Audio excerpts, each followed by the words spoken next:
Pack drama world 1 को subscribe, like और share करें और बेल आइकन दबाएं। दूसरी तरफ घर का माहौल अजीब सी कशमकश का शिकार था। अम्मा जी मुसलसल बदशगुनियां सुनाए जा रही थीं। 2 दिन से मेरी आंख फड़क रही है, रात भर गिल्ली में बली रोती रही। मुझे लगता है इस घर पर कोई मुसीबत आने वाली है। घर वाले उन्हें समझाते रहे मगर उनके दिल का खौफ कम होने का नाम नहीं ले रहा था। उधर मोनो अपनी शरारतों से माहौल को हल्का करने की कोशिश कर रही थी। कभी दम करने के बहाने आती, कभी मजाक में चप्पल खाने की धमकी देती और सबको हंसा कर चंद लम्हों के लिए परेशानियां भला देती। लेकिन उन हंसियों के पीछे भी हर शख्स के दिल में कोई ना कोई खौफ छुपा हुआ था। इसी दौरान लड़कियों के कमरे में मोहब्बत, पसंद और रिश्तों पर लंबी बहस चल रही थी। मदीहा ने शर्माते हुए बताया कि इसे एक लड़का पसंद आ गया है। पहले तो सब ने इसका मजाक उड़ाया, फिर बात मोहब्बत तक जा पहुंची। कोई कह रहा था कि मोहब्बत सिर्फ एक बार होती है, तो कोई कह रहा था कि आजकल हर खूबसूरत चेहरा दिल को अच्छा लगने लगता है। उन्हीं मजाक भरी बातों के दौरान जब बड़ी बहन से पूछा गया कि क्या उन्हें भी कोई पसंद है, तो वो फौरन घबरा गईं और गुस्से से बोले, बकवास बंद करो। बड़ी बहनों से ऐसे सवाल करते हैं, मगर उनके चेहरे की घबराहट साफ बता रही थी कि शायद उनके दिल में भी कोई राज छुपा हुआ है। फिर अचानक घर में खुशियों की लहर दौड़ गई। मिठाई बांटी जाने लगी क्योंकि मानूर के रिश्ते के लिए हाँ हो चुकी थी। सब एक दूसरे को मुबारकबाद दे रहे थे। अम्मा जी को अपने हाथों से मिठाई खिलाई जा रही थी।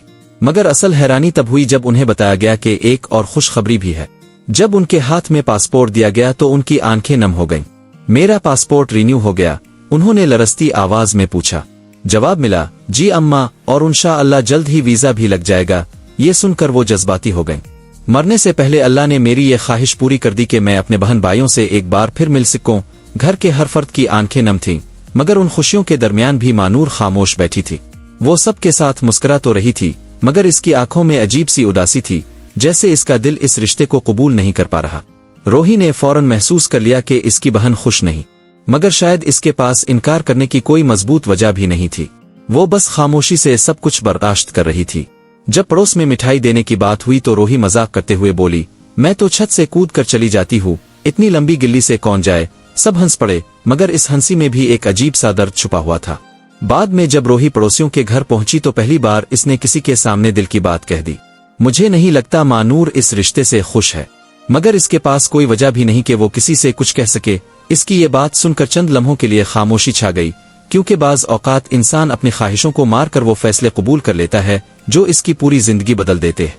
उधर एक और कहानी खामोशी से जन्म ले रही थी।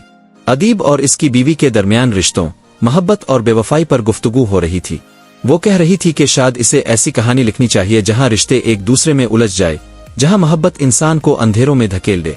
अदीब ने इसे रोकने की कोशिश की, मगर शायद वो खुद भी अपने रिश्ते के अंधेरों से डरने लगा था। इसी दौरान अलवेरा की बातों ने एक और रिश्ता हिलाकर रख दिया था। किसी के दिल में यह ख्याल जन्म ले चुका था कि शायद अपनी मौजूदा जिंदगी छोड़कर किसी और के साथ नई जिंदगी शुरू कर लेनी चाहिए।